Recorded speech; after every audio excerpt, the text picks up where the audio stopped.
क्या राष्ट्रीय जनता दल में अभी और टूट होना बाकी है? दिल्ली में चल क्या रहा है? क्यों ये खबर चल रही है कि राष्ट्रीय जनता दल के कुछ सांसद टूट सकते हैं? इस पर ही दोस्तों इस वीडियो में हम चर्चा करेंगे। देखिए, मॉनसून सत्र शुरू होने जा रहा है। मॉनसून सत्र मतलब लोकसभा का मॉनसून सत्र। अभी 4 महीने पहले आपको याद होगा संविधान संशोधन विधेयक आया था, पारित कराना था महिला आरक्षण को लेकर, साथ ही साथ परिसीमन को लेकर। हालांकि परिसीमन का बिल तो आ ही नहीं पाया क्योंकि पहला बिल ही पारित नहीं हुआ। 2/3 बहुमत की जरूरत थी, लेकिन मात्र 298 सांसदों ने ही एनडीए के पक्ष में अपना, यानी बिल के पक्ष में अपना मत डाला था। तो भारतीय जनता पार्टी इस बार जो मॉनसून सत्र होने जा रहा है उसमें बड़ी तैयारी में लगी हुई है। अब तैयारी किस बात की? देखिए, दरअसल लोकसभा में 543 सीटें हैं और 2/3 बहुमत की अगर हम बात करें तो करीब करीब 361 सांसदों का वोटिंग चाहिए, तब जाकर 2/3 का बहुमत पूरा होता है। अब एनडीए के पास तो उतने सांसद हैं नहीं। हालांकि 4 महीने में बहुत कुछ बदला है। मतलब बंगाल का चुनाव संपन्न हुआ, उसके बाद टीएमसी टूटी।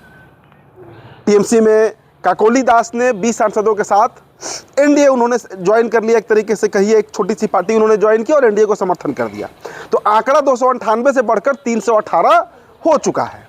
लेकिन तब भी करीब 40-42 सांसदों का समर्थन अभी और चाहिए। अब इसके लिए क्या रणनीति बीजेपी अपना रही है, और इसी से ये खबर निकल कर आ रही है कि राष्ट्रीय जनता दल के भी सांसद टूटेंगे। कौन टूट सकते हैं उस पर हम चर्चा करेंगे दोस्तों।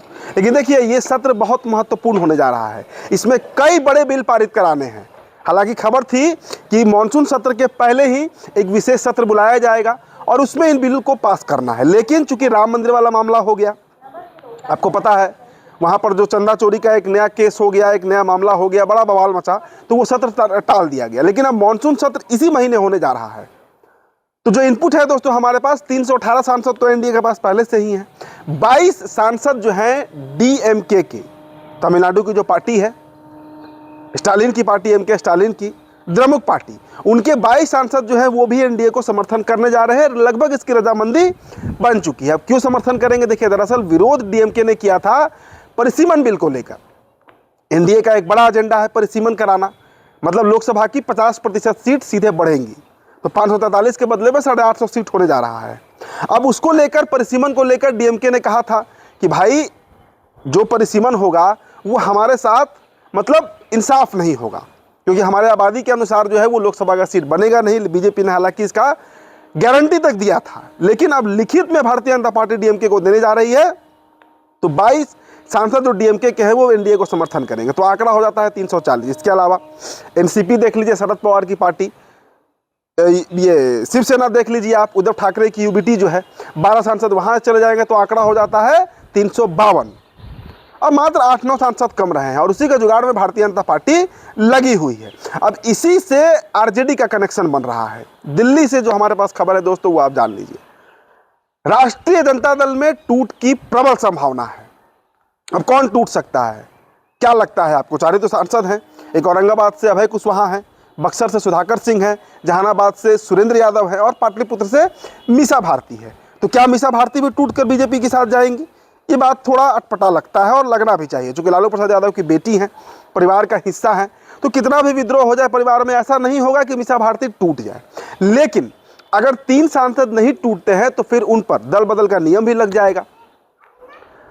तो क्या होगा आखिर? चर्चा किसके नाम पे? देखिए दोस्तों, अभय कुशवाहा की कई बार मुलाकात जो है वो सम्राट चौधरी से हो चुकी है और हम तक जो खबर है, दिल्ली के कई वरिष्ठ पत्रकारों से इस बात की खबर हमें मिली है कि जो इनपुट आ रहा है 3 सांसद जो है वो मीसा भारती को छोड़कर, लेकिन पेच अभी भी फंसा हुआ है सुधाकर सिंह को लेकर। सुधाकर सिंह की तरफ से कोई इस खबर की पुष्टि नहीं है कि वो बीजेपी के साथ जाएंगे या नहीं जाएंगे। लेकिन 2 सांसद, अब सुरेंद्र यादव का मामला भी आप समझ लीजिए।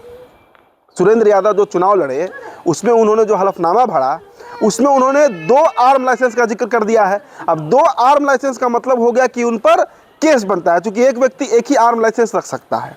तो वो तो खुद फंसे हुए हैं और बीजेपी जिस दिन वो फाइल खोलेगी उन पर केस होगा और उनका सांसदी रद्द हो जाएगा। और हो सकता है कि जहानाबाद में फिर से मध्यावधि चुनाव हो जाए, तो उनको एक अलग डर है।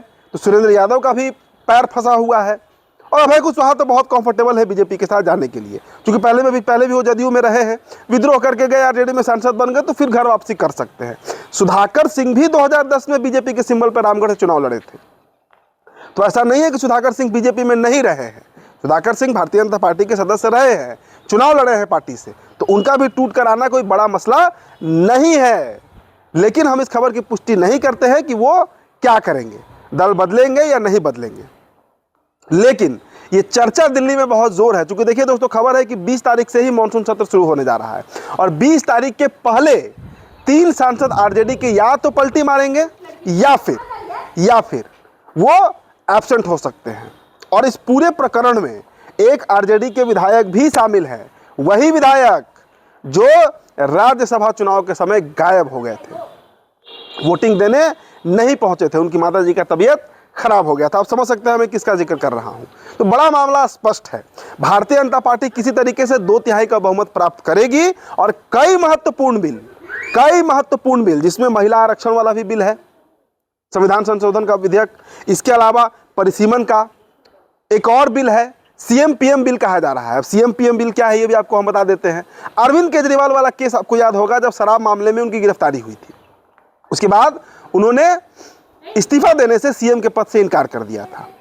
तो ये बिल अगर आएगा सीएम पीएम बिल, तो इसके तहत कोई भी मुख्यमंत्री या देश का प्रधानमंत्री ही क्यों ना हो, वो अगर किसी भी तरह के करप्शन में संलिप्त होगा, घोटाले में संलिप्त होगा, उस पर कोई बड़ा केस होगा और उस पर गिरफ्तारी का वारंट निकलेगा, तो उसे इस्तीफा देने की जरूरत नहीं है। संवैधानिक प्रक्रिया के तहत ही, इस कानून के तहत उसका पद अपने आप समाप्त हो जाएगा, मतलब वो खुद ही सीएम पद से या पीएम पद से हट जाएगा। तो ये भी एक विधेयक आने वाला है।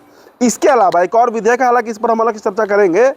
सीमांचल टूट सकता है दोस्तों। सीमांचल के 4 जिले, पूर्णिया, कटिहार, अररिया और किशनगंज, और पश्चिम बंगाल के 5 जिले, इसमें उत्तरी दिनाजपुर, दक्षिणी दिनाजपुर, मालदा, मुर्शिदाबाद जैसे 5 जिले होंगे जो मुस्लिम बाहुल्य है। ये तोड़कर 8-9 जिलों को जोड़कर एक केंद्र शासित प्रदेश बनाया जा सकता है। ये बिल भी आएगा, और अगर इस बार नहीं आया तो ये आप मानकर चलिए कि अगले सत्र में ये बिल आना ही आना है। हालांकि इस पर एक अलग से हम खबर करेंगे, हम अभी उसके जांच पड़ताल में लगे हुए हैं, लोगों से हमारी बातचीत चल रही है कि इसको लेकर क्या बीजेपी सोच रही है। लेकिन इतना आप तय मानकर चलिए कि भारतीय जनता पार्टी के पास 350 से अधिक सांसद हो चुके हैं और आने वाले इस मानसून सत्र में 2/3 का बहुमत आराम से बीजेपी प्राप्त करने जा रही है। जहां तक राज्यसभा का बात है, 245 सीटें हैं, 149 सांसद आज ही बीजेपी के मौजूद हैं। अब इसमें डीएमके के भी सांसद मदद करेंगे, शिवसेना जो है वो, एनसीपी, जितने छोटे बड़े दल हैं जिनका मैं चर्चा कर रहा हूं, वो सारे दल राज्यसभा में भी मदद एनडीए का करने जा रहे हैं, मतलब एनडीए के पक्ष में अपना मत डालने जा रहे हैं। तो इंतजार कीजिए, ये बहुत सनसनीखेज खबर आपको हम बता रहे हैं, क्योंकि आरजेडी के अंदर एक बड़ा, मैं ये नहीं कहूँगा कि विद्रोह चल रहा है, लेकिन एक टूट की प्रबल खबर, एक प्रबल संभावना जो है वो महागठबंधन की जो सबसे बड़ी दल है बिहार की आरजेडी, उसके अंदर चल रही है। फिलहाल दोस्तों इस खबर में इतना ही। मेरा नाम उदित तारण है, द बिहार टॉपर वीडियो आप देख रहे थे। बहुत बहुत शुक्रिया।